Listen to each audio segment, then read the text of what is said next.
Thank you very much for coming. I'm thrilled tonight. We've got three extraordinary people who can talk with authority about eating and food.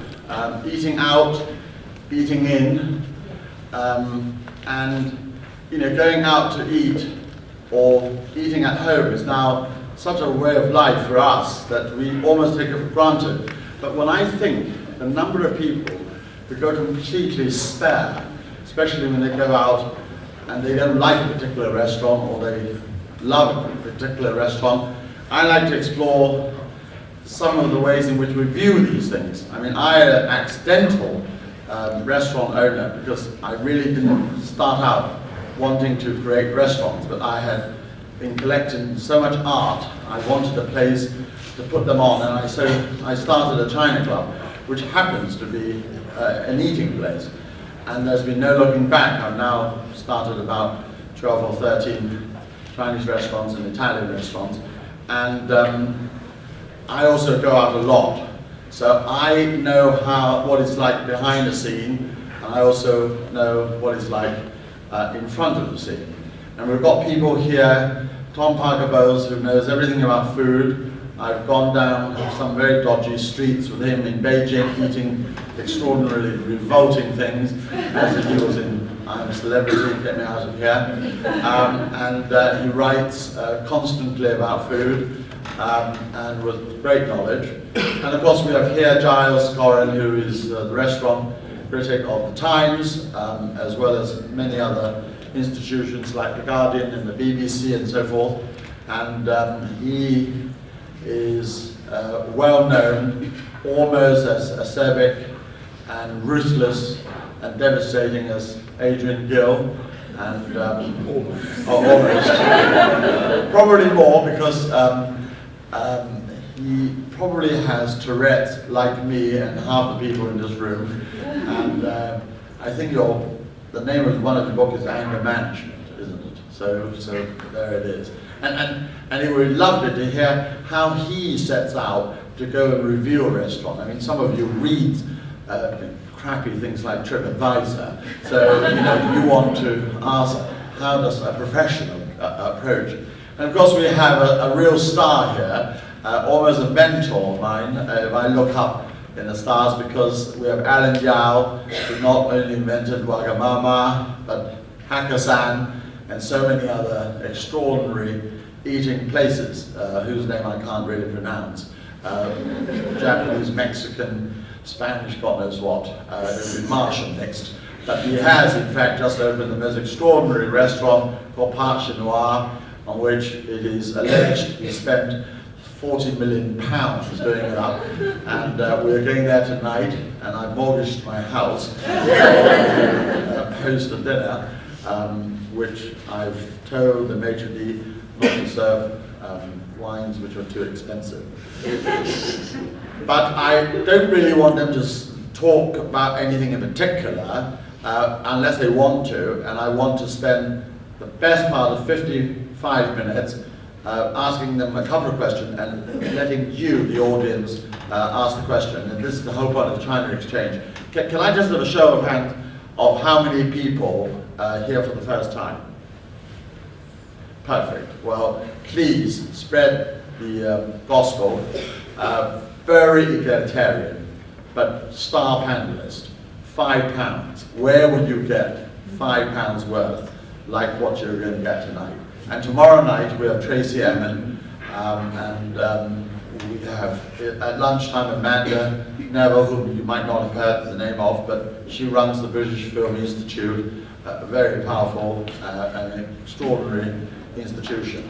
So those are the parish notices.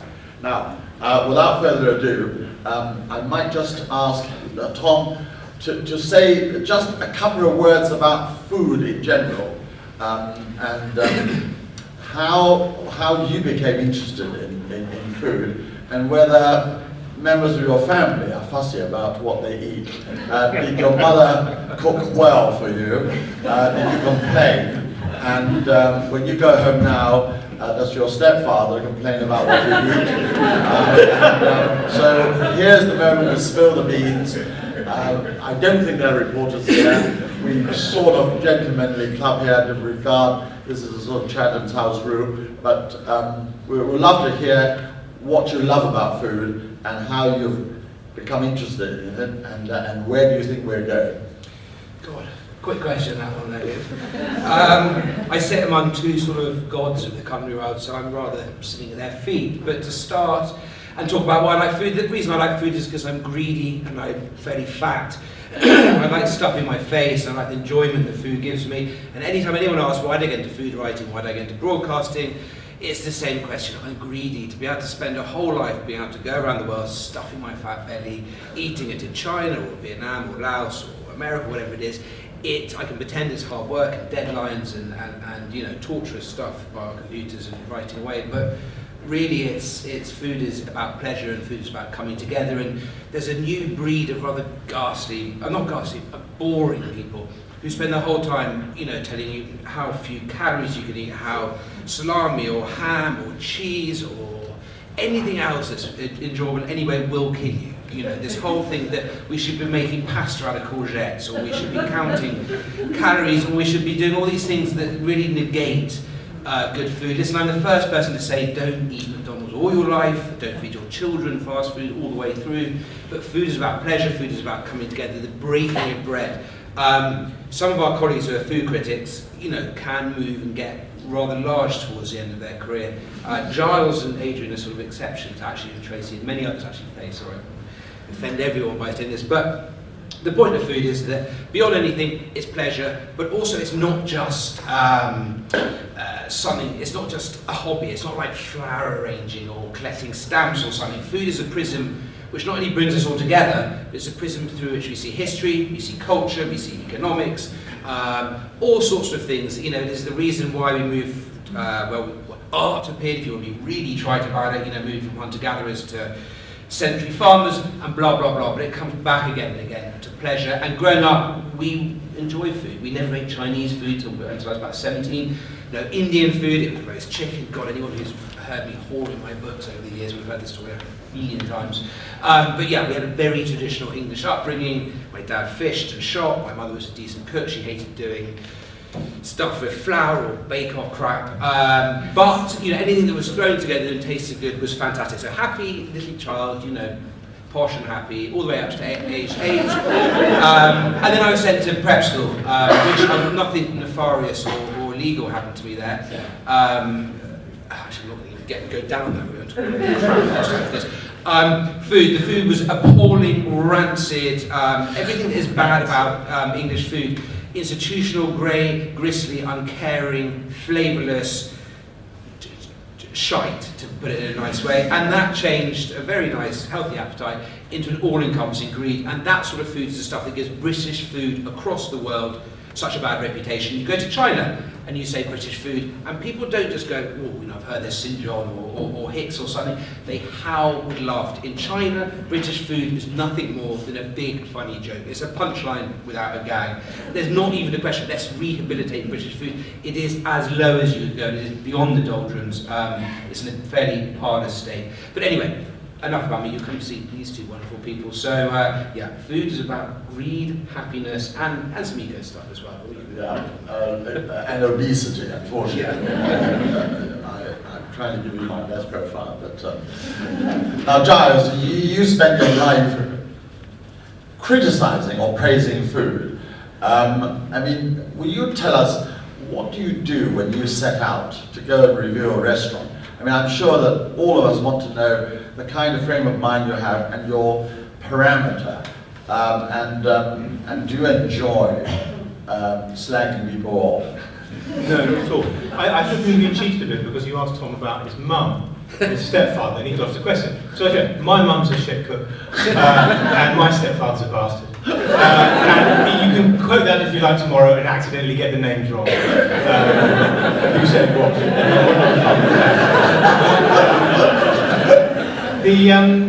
Of course, those questions, I was hoping you'd ask the same things. The way, I love the way Tom said that his upbringing was just totally normal. His father hunted and fished. Yes, absolutely. Shocked. My family were hunter-gatherers too, but up the Finchley Road. And my dad went out and got the family dinner, mostly at the Gourmet Rendezvous, just by futurity inflation. And it was we haven't got to the Chinese food thing yet, have we? We're on. No, you can talk about anything you want. Fine, we're back to the restaurant doing thing. I don't go with any sort of attitude. Sir David was sort of mean about TripAdvisor. I quite like TripAdvisor. People sort of think that people like Tom and I have been superannuated by it.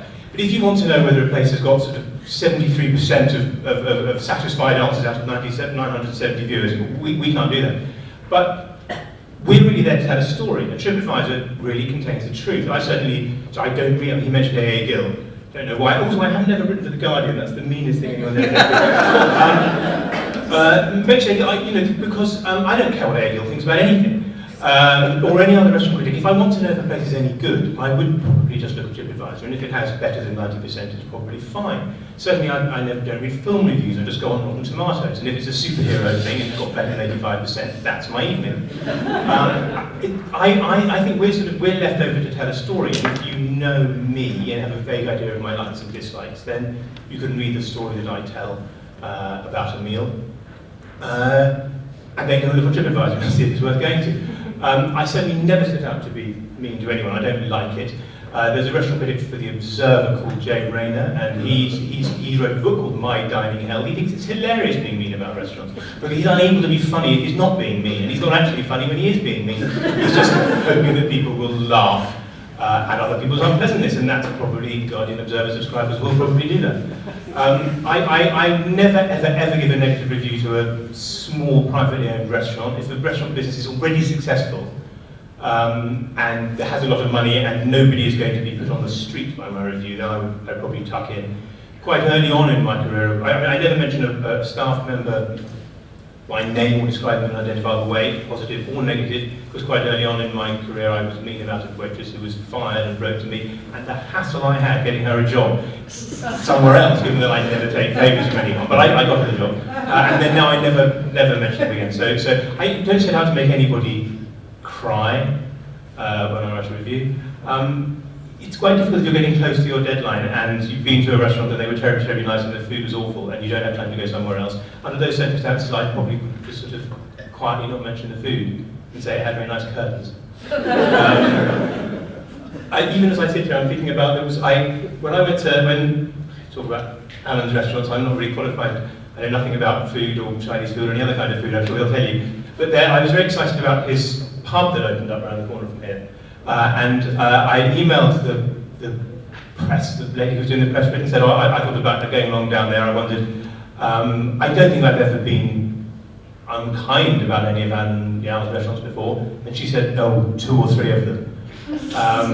And I actually didn't remember having done it, and I haven't ever met him, and I thought he doesn't remember either.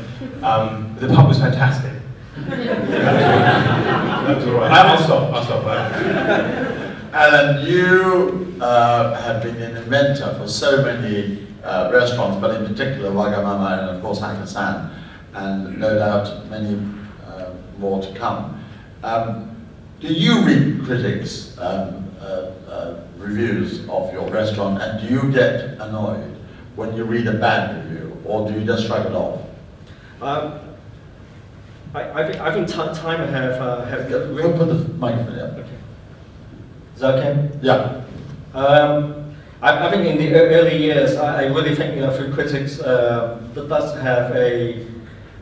play a very strong role in terms of in terms of dictating the success or failure of a startup. But I think more and more now, their role is complementary. Is less important. Is less important in that. I think the digital media have been able to kind of supplement the marketing of an entity. Digital media, I'm talking about Instagram, blogging, that sort of thing. I think that sphere has become more important. Although fairer, fairer, not fairer in the sense that they represent I think their own ecosystem in terms of the people who sought to follow their credibility and advice and so on. Obviously, food critics does still have a role to play, but I think they provide an overall umbrella shape. Well, let me ask you this specific question. When you first opened Wagamama, were the reviews generally very good or very bad or what? I think we opened in 1992. I think at that time, what really helped us to get to the next level of I think of the business phase has been Time Out, followed by Fay Bachelor at the Evening Standard, May and August 1992. I think that really helped in terms of getting the traffic and the momentum. And of course, you when you opened Hacky-san, I remember. I mean, you chose a place which you almost have to be Christopher Columbus to find. I mean, I remember going there, and it took me an hour to find it. Christopher Columbus would have been somewhere else then. But I mean, the point is that we talk about location, location, location, and in your case, it was a testament, absolutely against that. It's because you were good, Hacky-san was good, and everybody went, despite the fact they need a compass and a ordinary survey map and an extra hour to find it. And that's the point. Were you worried at all when you started it that it was in such an obscure corner of Tottenham Court Road? And did people say to you, Alan, do you really want to have a dark basement in the middle of nowhere, in the shadow of the ghastly, what was that centre called? Centre Point. Were you worried at all, or you just thought, it doesn't really matter because we're good? I think that the way I operate is very, very different in that, for me, the product and the spatial concept is more important than the location. And from that point of view, the reason why I like about my basement is because the box itself allowed me to plan the space so well in relation to the concept I wanted to do. And from that point of view, is more important than location. Yes, however, you're right, because at that time, since the 1998 crash, when I was looking for that £2 million of funding, because the whole thing cost me 4.7 million. A friend of mine from Royal China recommended me to see the general manager here in Chinatown for the Bank of the Southeast Asia. And I spent 6 months working on this business plan, and with the help of a lecturer from the London Business School. And I was really proud of the document. I went up to see him, and we met in a very long, something like 6-meter boardroom table. I sat at one end, he sat at the other, and he chucked my business plan back at me, and he said, why would anyone want to pay double the money to have Chinese food and go down some pissed alley to do it while they can enjoy this in Chinatown? He said, thank you very much. That kind of, I think sometimes that kind of meeting spur you on in terms of, I think you have to believe in what you do, to move forward. And I think that's important in terms of... Thank God there are people like that. In terms of... Ghastly people like that. In terms of personal willpower to push ahead. I mean, my English teacher, when I first arrived here, it took me 6 times to pass my English O-levels. And he said to me, just before my 6th attempt, he said, look, you'll fail again, Tang, you will never speak English fluently. I met him about 20 years later, and he came up to me and he said, do you remember what I said to you? I said, yes, I do. And he said, well, what do you think now? I said, you're a complete...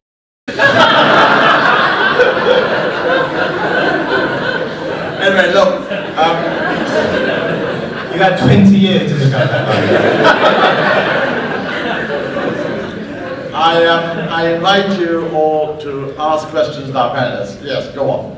Shout out, shout out. If each of you could have a celebrity chef or any chef cook for you tonight, who would you have and why?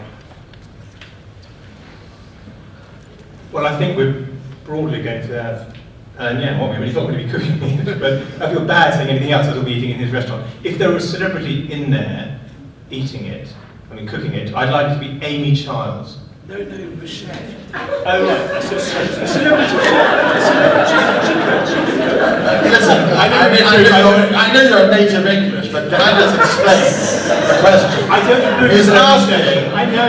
if you're a subjective conditioner, if you had the choice of any chef to cook for you tonight, who would it be? Name him. It would be Tom Parker Bowles.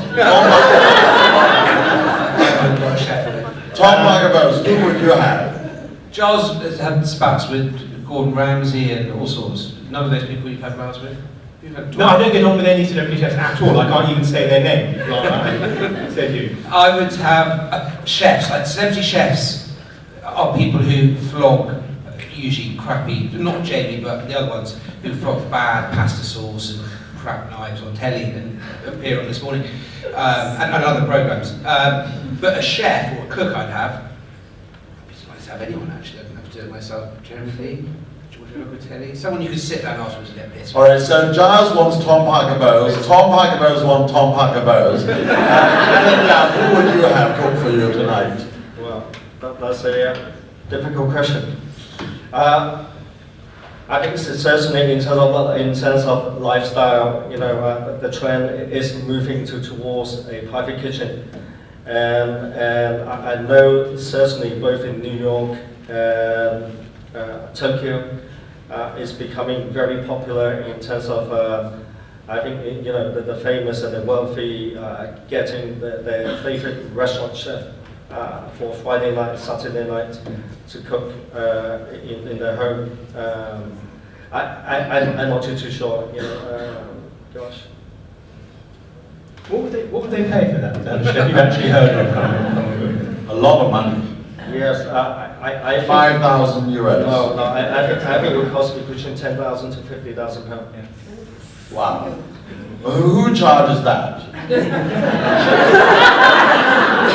Alan Yao. But there is a market for it. I can't imagine anybody that I would like, other than perhaps my mother or my cook who's cooked for me for 25 years. I like to cook my books, that's the only thing I like.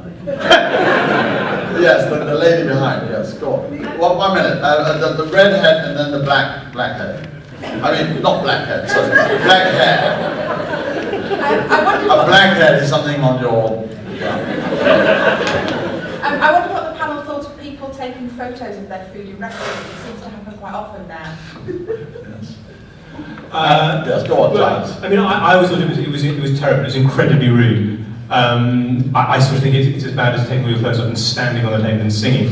But then, as I got older, my memory started to fail me, and I started to drink more to placate the miseries of life, particularly in restaurants. I was finding more and more that I'd wake up in the morning and couldn't remember what I'd eaten. And I don't take notes as a matter of principle, because that's since I was at university, and girls don't sleep with you if you take notes because they think you're a nerd. So you have to just sit there and pay attention and not be cool. And I still didn't get laid, but it stayed with me forever not to be take notes or be seen to take notes. So now I take photos of my food, so that in the morning I can remember what it was that I ate. But if I was really, really drunk, then I just take photos of the tablecloth and stuff, which is not very useful information. But it has become an important resource for me. No need to take the picture of your girl because you wake up in a look, right? Alan, do you object to people coming to your restaurant and taking a picture of your food? No, not at all. I think it's just the way now, and I really believe that photojournalism, is actually stronger as a trend to anything else, and the popularity on Instagram and things like that, lead the way in terms of how people can connect to things like restaurants, and it's becoming a craze, I think. Yeah, but look at that picture. I don't know who posted it. It's not my artwork. It's disgusting. Where does it come from, Freya?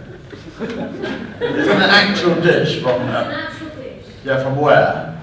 Photos Be of careful. yesterday. Right. Tom, do you object? Do you take photographs of food? No, not really. Occasionally, for reasons that Giles outlined, you realise that if you might be overdoing it a bit, it's probably best to take a look. But then I look at the next one and think, what the hell are these? I have no idea. But no, I mean, do what you want for it. But do you, I ask a very quick question, ancillary to this.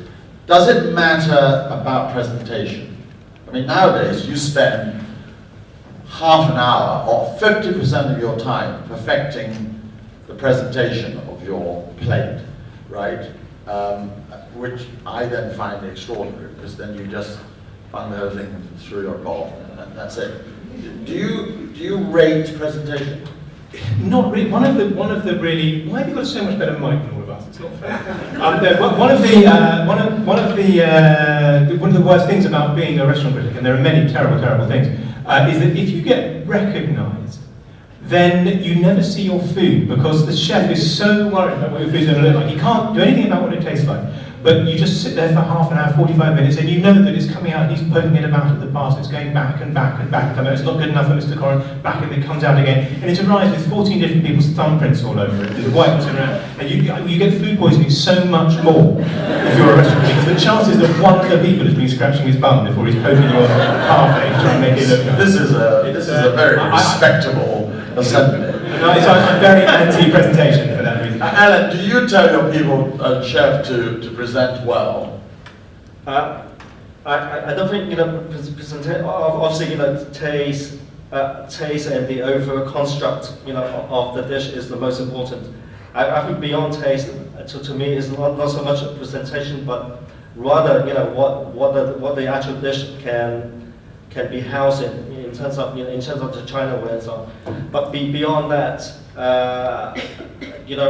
presentation on its own, that doesn't really, for me, that doesn't really work either way. So Tom, why does half the world today, all this smart restaurant, especially starting with the French haute cuisine, you get presented by very fancy people arriving on a plate as if they were decorating a mini sculpture or architecture or what? Don't even get me started on this fiend eating. The idea that you go and have a tasting menu, the tyranny of the tasting menu, 24 courses, where just when you're starting a conversation, in comes the waiter to tell you what you ordered 20 minutes ago. Then they start saying, has Sir eaten here before? No. Does Sir understand the concept? Well, yes, I come in, I eat, I pay, I bugger off. Silence. And then you feel guilty, you feel being rude, when this lovely waiter, who after all is only doing what they're paid and told to do by their proprietor, by the chef. I hate that sort of towers and smears and that whole fussiness. So presentation is important, yes, but it gets far too overdone, gussied up. There's no fun in this sort of modern. I get very upset when I sit down and just as I'm engaged in conversation, you hear this voice, still or sparkling. It drives me completely insane. Yes, the black-haired woman. David, what a fabulous panel that you've assembled. They're so entertaining and such a variety. Do you want to make a donation? So,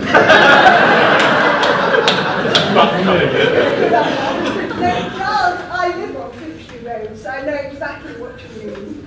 But my question is directed towards Alan. Alan, you're such a big businessman now. To what extent have you lost your foodiness? Were you ever a lover of food as such? Are you purely a businessman now?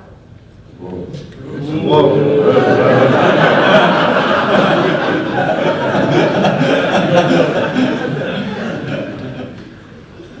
You know what was very strange? I never wanted to be in the restaurant business, and I still don't.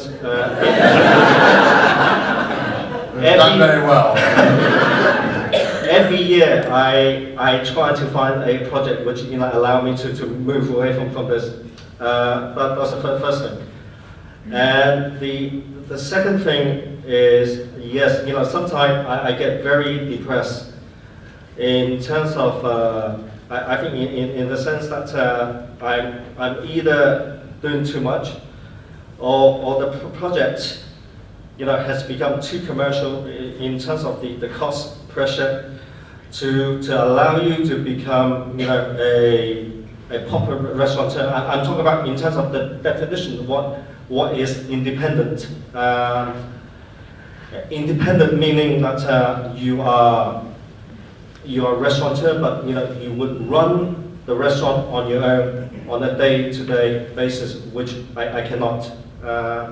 I think it is really that's I miss, from a romantic point of view. I go back to my Wagamama days. When I started in my 20s, I used to be able to enjoy the shift and also enjoy seeing the regulars. And what's nice is, even a few days ago in Park Chinois, I had a customer come up to me and say, thank you for creating this, because I was your regular customer in your Wagamama days when I was a student at UCL, and that really, that kind of feeling is very hard to, I think it's very hard to get compared to being a business person. So yes, it's a lot of time it is very hard, and also sometimes whether I actually question whether sometimes in terms of what I do is no longer compatible with the trend, with the age which we live in the sense that because restaurant nowadays I really feel have shifted towards what I call the shortage effect, in the sense that my philosophy towards creating the box, sometimes I just feel maybe they're too perfect, and whereas I think a lot of the current trend is much more is much more about the soul of the place, rather than But in a nutshell, the question I suppose is, do you have to sacrifice your love of food under the pressure of money? Isn't that more or less? Can I say, because I'd never met Alan, and just to answer your question, I'd never met him before, and 2 minutes before we came out, we were sitting in there. Tom was telling him they'd eaten at Park Chinois, and Tom is a very nice restaurant critic, a very important male restaurant critic, and I'm sitting there, Chinese restaurant critic, and says, I really enjoyed the duck. And Alan's face first of all smiled, and then he looked a bit sad, and said, the thing, even the duck, even that is a compromise. And looked a bit sad, said, you just can't get the quality of the duck here with the right fat thing. And even in receiving a compliment from a national newspaper restaurant critic, and a businessman who owns all these restaurants, he looked a bit sad because he felt that his duck dish was a compromise. So I think that's a foodie, really, isn't it? He's just got a very sad face. But actually, already the duck, an Aylesbury duck in Britain is already probably the best kind of duck that I know of, because it's got the least amount of fat between the skin and the meat. But if you can find a thinner one, let me know, perhaps in Ethiopia or something. I think the London food scene has come a long way. Sorry, 1 minute. Just stand up, we can't hear you. I think the London food scene has come a long way in the past 10 years or so, and I'd like to know from each of you what you think makes you absolutely giddy about the food scene, or what makes you cringe. Well, what makes you giddy, and what makes you cringe? I think it's both the same thing. The development of the no booking thing, which is all democratised. You just young people go in there and any old restaurant, and you just wrap up and have a drink. Can you get a table? Yeah, maybe not. Maybe the food will come. Maybe I'll have a little nibble of this and a nibble of that. Go to the place down the road. All these sort of dinorama stuff, the street food thing, the young people snogging and drinking and eating. And I'm 46 with 2 children, and there's just no room for me in that scene. All the things that would have made my life so much happier when I was 25 have happened 20 years too late. And yeah, that and Tinder. Swipe left, swipe left, swipe left. it's that. It's always wonderful things that have happened, but it's happened too late for me. I just want old French ways. I don't know where you go. I mean, I get frustrated the moment you try to ring up to get to a restaurant, let before you even think it's giddy or absolutely rubbish. What do you think, Tom? What is? Endlessly every year you're asked to write about restaurant trends. Every January you're asked to write about restaurant trends. And restaurant trends are the most ridiculous things you can ever imagine. The whole point of a trend is it's transient. The whole point of a restaurant is you don't want it to be transient. Therefore, trends are a complete waste of time. Although they happen, you can see looking back on the year, street food or beards or tattoos or whatever it is that seems to be in fashion. What I love at the moment, what makes me happy about London, London's always been this great city built on immigration. Ever since the Romans saw a nice curve of the river and thought, we'll build our garrison there, we have welcomed immigrants. London is the great immigrant city of the world, and that's what makes it thrilling. But what gets me very excited is all these tiny regional things. Once upon a time it was Chinese, it was Indian, it was great. Now it's Sichuan, it's Cantonese, it's you can have Caribbean food, it's not just this great broad brushstroke of a cuisine. You can go and specialise if you want Azerbaijani or Somali, whatever, but moving to the big cuisines, you can eat, whether it's Italy or China or India, France, Spain, you can have all these very, very nice special sort of regional dishes, which that's what makes me happy far more than another tasting menu. Alan, where do you go if you suddenly want to go somewhere nice because you've been there and you felt really good about it? And which is the worst restaurant that you've ever been to?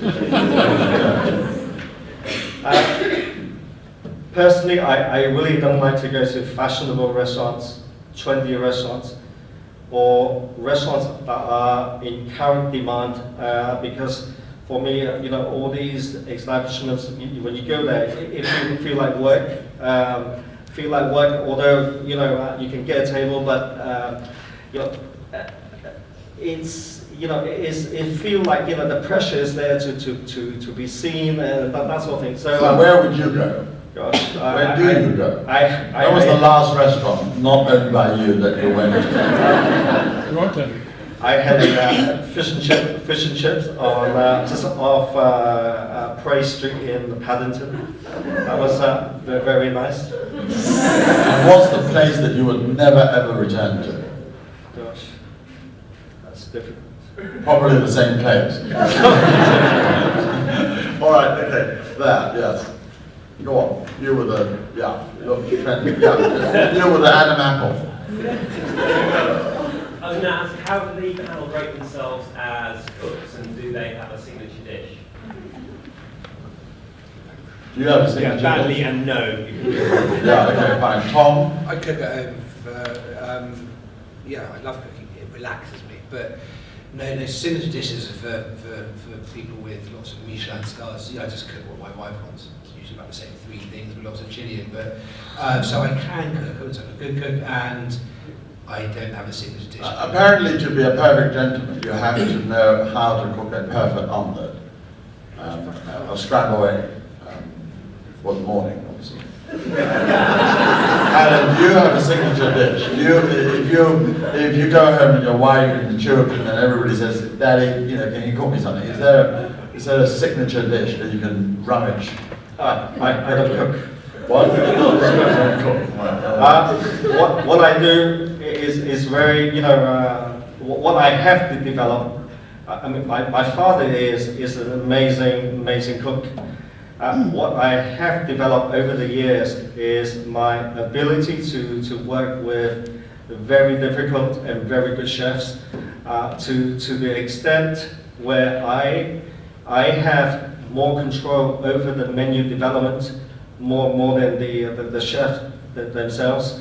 And one thing I do believe in what Bruce Lee once said is that to achieve the perfect art, you need to either come from the physical side or the spiritual side in order to get there. But you have to do it on both sides. At the moment, with me on cooking, I'm afraid I have only acquired the spiritual side of the art. Was that Bruce Lee, did you say? I don't know what he knows about. All right, the Paisley fellow, and then the woman behind and then you. Could you just go through and describe everyone in the room one by one? That'd be almost fun. It's very important to identify people. What do you do? Withdraw the Casey allegations. It's William Morris, if you don't mind. Seriously, I love this. You said it's a story, and I love the stories that you tell. And I love reading them, even if people can't afford to eat them. It's like window shopping. It's fantastic as far as I'm concerned. And I love reading your writing. But I've been to places where I've sort of gone almost immediately to try them out with other critics than yourself, actually. And they just couldn't manage the first course. You know, and then I think they threw a cleaver and give them, and they actually came and said, we can't do the second course. And I just wonder sometimes, do you feel have you ever felt that you're being told a story? I don't doubt that, do you think people have sort of pulled out all the stops? And have you, and likewise... Do you mean if I had a different experience from... Do you ever felt that maybe what you were being given wasn't the same as what I would be served the following night?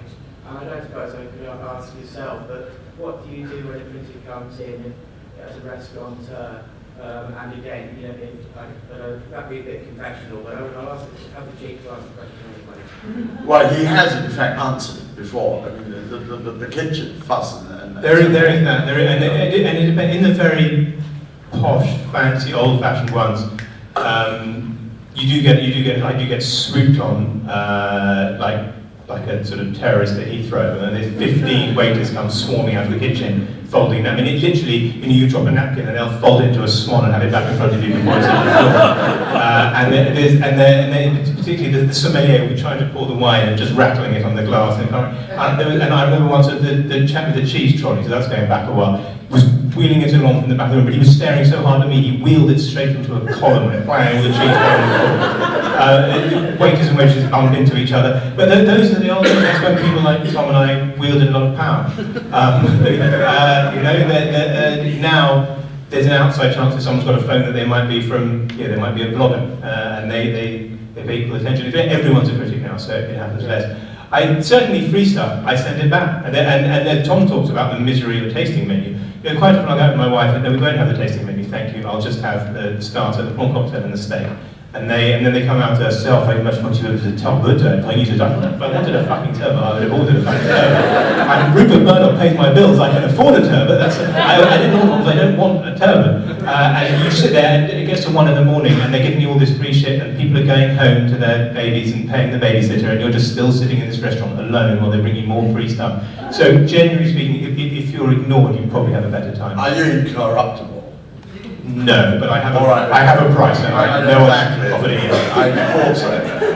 Right.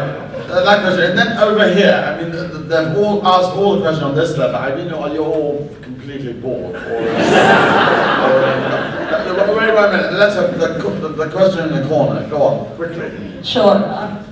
Two questions. The first No, one question. Choose. Quickly. We've only got 16 minutes. What are your thoughts on supper clubs, alternative learning clubs? Supper clubs. I don't even know what supper clubs are. What are supper clubs? Don't ask me, ask someone else. All right, very boring question. No, it's a good question. What? You don't know what it is? I do know what a supper club is, but I've been just talking for ages and I'll just swear. All right, okay. So supper clubs are a thing where people who don't have a personal chef, there are people like that, go out and cook food cooked for them in somebody's home.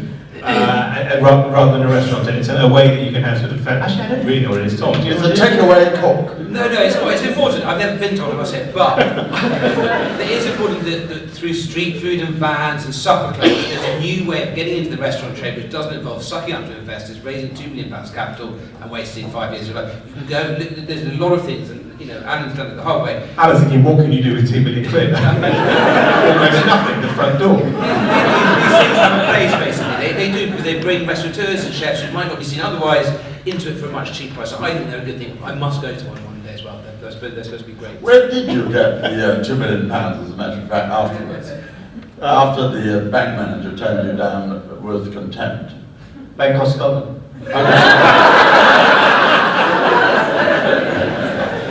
Right. Bank of East Asia, they're voodoo. Can I this blonde old lady. And then you can come to you. Yes. Thank you. Mr. Yao, Yeah. I haven't been able to see a new restaurant that apparently is going to be open, or it's open. I was out of London the last few weeks. I've just seen the spectacular entrance on Barclay Street, which is something you cannot miss. So can you explain a little bit about this restaurant? And then just a question to Tom. We met many years ago when you were launching Quintessentially with your cousin. Are you still involved with it? That is completely redundant. The first part, do you want to spend 3 minutes explaining your facade on Barclay Street? Very quickly, I went into the temple in Thailand in 2010, got ordained as a monk, went to Hong Kong, and I was going to do my fast food in Shanghai. That didn't happen. I came back, wanted to do a couple of projects. 17 Barclay Street happened by accident in that the site became available since Carlos, the operator for Automat, went into administration. And at the time, also a couple of my ex-chefs from Hakkasan really wanted to leave the company because they really didn't get on with the new ownership. And I still enjoy the concept of entertainment restaurant, which is really what the Hakkasan is about. An entertainment restaurant historically started with Claude Chow and Raymond Visson of the Boulevard 1996 in Paris. But I wanted to take it to the next level because entertainment restaurant, to that definition, is really about DJ with lounge style dining. So I really want to do something old school in the sense that in the sense of the Hollywood era of 1930s with live music, dinner and dance. And that's the idea. And the last thing is, with everything I do, I need to be able to rationalize the concept in relation to the various aspects. So design is one of them. And for the design, I just felt that churrasserie as a design ideology is a nice way in terms of the level of compatibility with dinner and dance, and that's it. That's right, well, that was a really perfect question, an answer to the facade of the restaurant. One question for Alan. Now you do have a restaurant in Shanghai, and is it difficult to reintroduce the Chinese Chinese restaurant brand into China, where it's not short of Chinese food? And for Giles and Tom, name a Chinese dish which you had, where you had the best one and where the worst one is. All right. First of all, Alan, do you think about that, whether it's difficult or not reintroducing the Chinese brand into China? Now, what's you said that the one dish that you've had the worst of and the best of? Chinese dish. I like the boiled Sichuan beef at Paolian. It's sort of got that nice slippery texture. It smells of BO bit, so no one else wants it. The smell of what? BO? BO, yeah. It's delicious, absolutely delicious. Worst version. Yeah. That's extraordinary. Remind me of the time when somebody wrote to Enrico Cipriani and said that the veal was absolutely so tough that it was absolutely impossible to eat, and it was disgusting. And Enrico wrote back and he says, I think you might have found that you forgot to take out the Durex out of your tongue.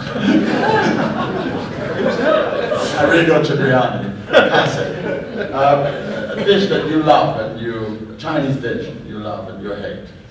Oh God, no, I'm an absolute fraud. I have no knowledge at all. I wouldn't possibly. I mean, I translate things to people who know even less than me in a room full of experts. So that's subjective. You don't. I think my favourite thing is chicken's feet.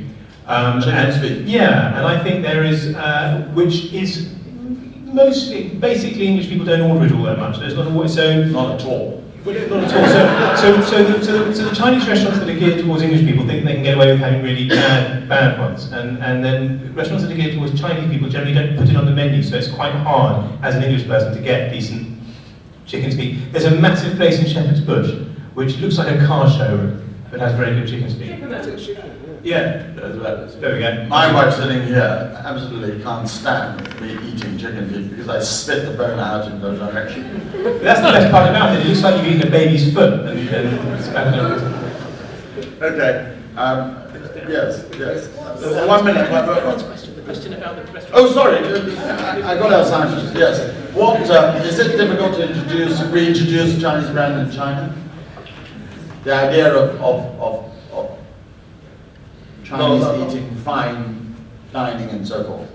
Not really. I really think that's really more of a intellectual argument with any cuisine or with any operator. In that I think in any given market, regardless of what you do, if you're good, you're able to impose yourself into that market. And for me, it's the same if I was to do something in China. So I really don't think that is a issue. I think more of the issue is really whether your product is good enough to be accepted locally. That's it. Really. Yes. The girl. Me, yeah. The girl. What's the strangest or most absurd dish you've ever been served? I eat peacock. Is that strange? I think peacock. Most people probably have. Raw or cooked? Raw or cooked? Cooked. I said peacock. No cooked. Not cock. No, had cock. Where? Yeah, but peacock. I had peacock in England, and people used to eat it for Christmas. It was a thing they used to have because you weren't allowed to eat swan. Tom? I haven't finished my cock. No, we haven't got time. We've got 9 minutes. That's 8 minutes. Go on, quick. We've got a few more questions. Cock, dogs, anything. Nothing's actually strange in context, but for Shelton as an English boy, cock and dog are definitely quite interesting. Okay. Or a dog's cock. Yes. Well, that's a double whammy. Alan, have you ever had anything strange? No.